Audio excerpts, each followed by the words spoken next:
That was followed soon after by another flashpoint with Sean Dyche, then the manager of Burnley. Heated words were exchanged in the tunnel at halftime in a game where Burnley would eventually become the first Premier League team in 4 years to win at Anfield. "It was nothing out of the normal, just two managers fighting to win a game," said Dyche. "There's nothing wrong with that." All the crosswords, all the finger-pointing between technical areas, almost add to the mythology surrounding Klopp, who embodies his teams, breathless and intense.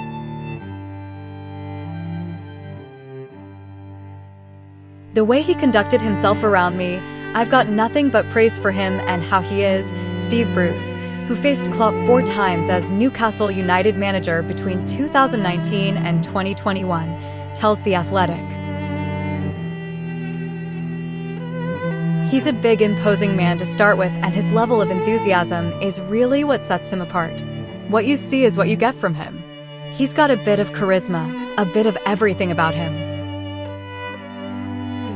The way they play, I love his style. They're up and at you. I've got the highest respect for him and what he's achieved, and on a personal level, going up against him, I've found him to be a good sport. Probably because he wins all the time." Purposely or not, does Klopp intimidate his opponents from across the technical areas divide? "No, I never felt intimidated by him," says Bruce. "He's certainly a presence. He's got an air about him." There's only a few that have got that. You know what's coming from him, and his teams reflect that enthusiasm and intensity he brings on the touchline. Pulleys, too, became accepting of Klopp's behavior. "It was difficult because you were facing Liverpool, weren't you? You were more concerned about what was happening on the pitch than the man stood next to you. My whole concentration was doing the best I possibly could against Liverpool. Obviously, you'll disagree with different decisions sometimes. You get frustrated, you get annoyed, and say things on the side of the pitch you shouldn't do. But he's no different really to most managers in that respect."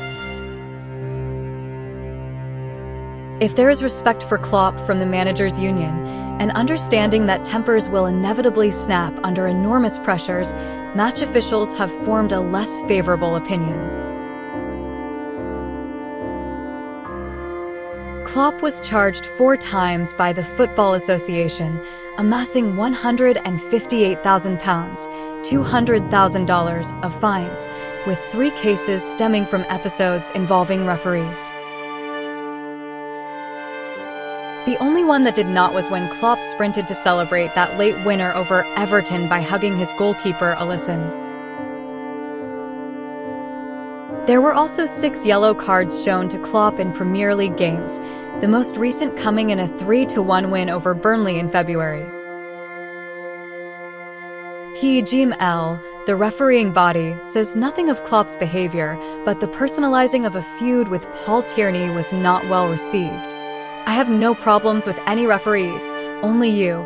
Klopp was filmed saying to Tierney after a 2-2 draw at Tottenham Hotspur in December 2021.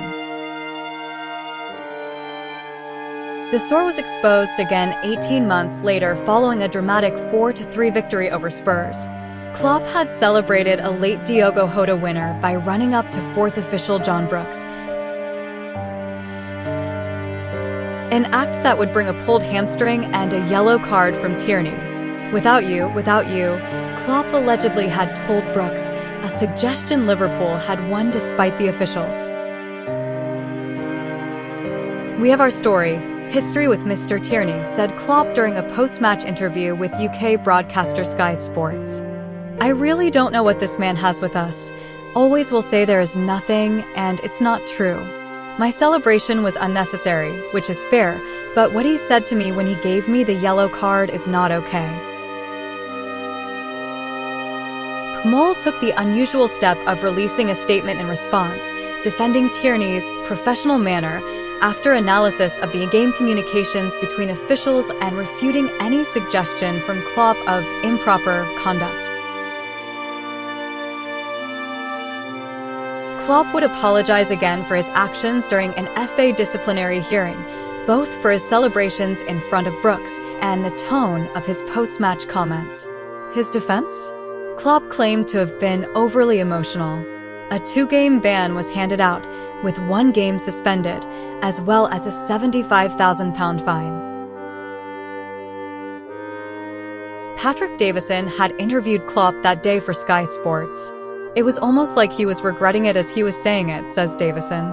I'm not sure with him if he's trying to use the media to his advantage. With the Tierney incident, it was to his disadvantage because he ended up getting charged. Whether he's in a good mood or a bad mood, he's always box office. It's almost not an interview with him. It can almost be like an argument in a pub. I don't think he has prearranged or predetermined things he wants to say. He just speaks. And that's the theater with him. It's like anything can happen. Referees might not mourn Klopp's exit. Mark Clattenburg will not claim to speak for all his former refereeing colleagues, but he gave a withering assessment of Klopp in his 2021 autobiography.